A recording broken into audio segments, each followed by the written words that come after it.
apa tu? Pak sangat tu. Tak telak lagi ayah sang yang pakat pem yak le. Apa boleh makan habis. Assalamualaikum. Salam. Jangan Fil. Oh, Bunda. Bukan Bunda. Pakon, punahai. Nak boleh? Nampak dua dalam Bunda. Oh, anak ke?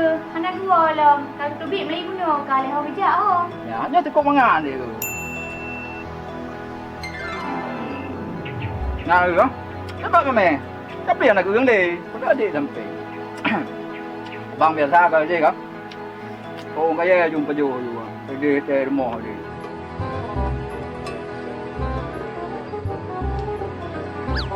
Tak rasa banyak. Apa?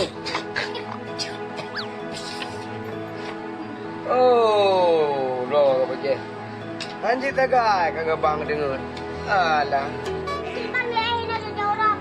Jorong dia dia. Mana dalam dah ingat? Oh ya, bro. Oh, mak. Ya, aku lagi bola habis kami wangi dah bocok pakai. Kan anak mangan dia wadai kalan le. Nyo masa pelatih back hand.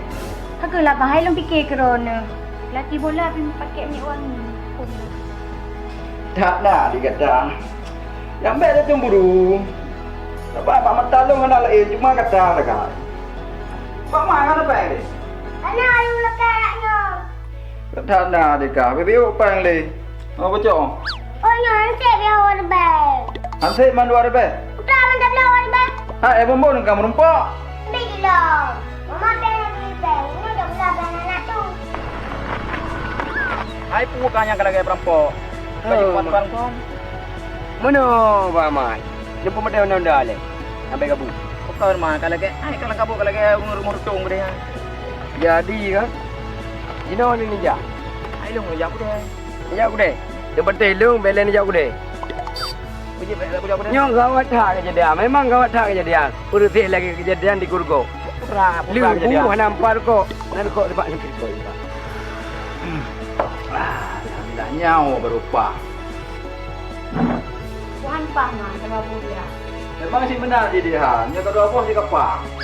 Tanpa belah tu, pak belah je. Hai mak, bukan ni pegang dia, gelah aku yang.